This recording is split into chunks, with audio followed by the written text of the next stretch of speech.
Hello बच्चों, let's read the question. The question says a parallel plate capacitor is made of two dielectric blocks in series. One of the block has thickness d1 and the dielectric constant k1. The other has thickness d2 and dielectric constant k2 as shown in the figure. This arrangement can be taught as a dielectric slab of thickness d is equals to d1 plus d2 and effective dielectric constant k. The k is, so हमें क्या करना है, k की value find out करनी है. Option A k1 d1 plus k2 d2 upon d1 plus d2. Option B k1 d1 plus k2 d2 divided by k1 plus k2. Option C k1 k2 multiplied by d1 plus d2 divided by k1 d2 plus k2 d1. And option D is 2 k1 k2 divided by k1 plus k2. ठीक है बच्चों. सो इसके अंदर हमें क्या निकालना है कि एक इफेक्टिव डाइलेक्ट्रिक कांस्टेंट की कोफिशिएंट की क्या करनी है, वैल्यू फाइंड आउट करनी है. सो इस क्वेश्चन को करने के लिए हमारा जो की कंसेप्ट हो जाएगा वो क्या हो जाएगा. तो सबसे पहले देखो, हमारा जो सी होता है कैपेसिटेंस, सी अगर उसके अंदर डाइलेक्ट्रिक मीडियम भरा हुआ हो तो सी की वैल्यू हमारी किसके इक्वल होती है. तो सी की वैल्यू होती है के epsilon naught A multiplied by D.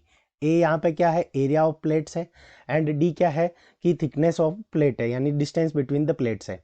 और यहाँ पे के क्या है, डाइलेक्ट्रिक कांस्टेंट. ठीक है बच्चों. सो यहाँ पे हमें दो दे रखी है प्लेट्स, एक K1 की है एक K2 की है. K1 की थिकनेस D1 और इसकी थिकनेस क्या है D2. तो इन दोनों को हम क्या मान सकते हैं कि इन दोनों को हम सीरीज में मान सकते हैं. सो सीरीज के लिए हम क्या लिख सकते हैं, 1/C equivalent is equals to 1/C1 plus 1/C2. So 1/C equivalent is equals to 1/C1 plus 1/C2. तो C1 की वैल्यू देखेंगे तो यहाँ पे डाइलेक्ट्रिक कोफिशिएंट हमारा K1 होगा और थिकनेस क्या होगी, D1 होगी. और C इक्विवेलेंट को हम क्या लिख सकते हैं कि हम इसका इन दोनों को मिलाकर इसका इफेक्टिव डाइलेक्ट्रिक कोफिशिएंट हम क्या मान लेंगे, K मान लेंगे. और इसकी थिकनेस इस कंडीशन के अंदर क्या हो जाएगी, टोटल थिकनेस हमारी D इज इक्वल्स टू क्या हो जाएगी, D1 प्लस D2 हो जाएगी.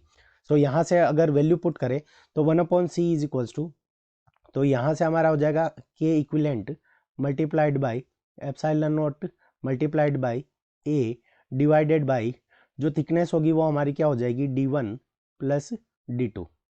ये इसके इक्वल होगी इज इक्वल्स टू, और ये किसके इक्वल होगी, 1/C1. तो C1 के लिए देखेंगे तो C1 के लिए हमारा K1 multiplied by epsilon naught A divided by D1 plus C2 के लिए हमारे पास में क्या हो जाएगा, K2 multiplied by epsilon naught A multiplied by A divided by D2. सो यहाँ से हमारे पास में D1 प्लस D2 ये चला जाएगा ऊपर, तो D1 प्लस D2 और divided by K equivalent multiplied by epsilon naught A is equals to, तो यहाँ से हमारे पास में D1 ऊपर चला जाएगा और एप्सिलॉन नॉट ए दोनों में से कॉमन आ जाएगा.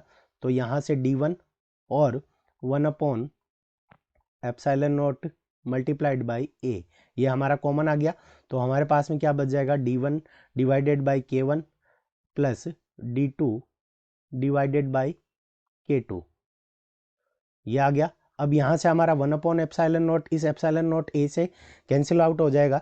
तो हमारे पास में क्या वैल्यू बच जाएगी, तो यहाँ पे वैल्यू बच जाएगी D1 plus D2 D1 plus D2 divided by K equivalent is equals to.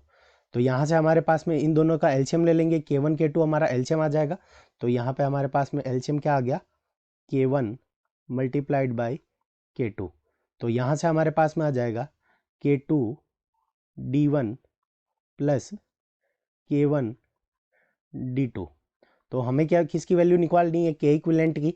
तो इसको हम क्या कर देंगे, रिवर्स कर देंगे. तो यहाँ से हमारे पास में K इक्विवेलेंट की वैल्यू क्या आ जाएगी, so K equivalent is equals to, तो एक K इक्विवेलेंट तो यहाँ पे क्या हो जाएगा, क्रॉस मल्टीप्लिकेशन हो जाएगा.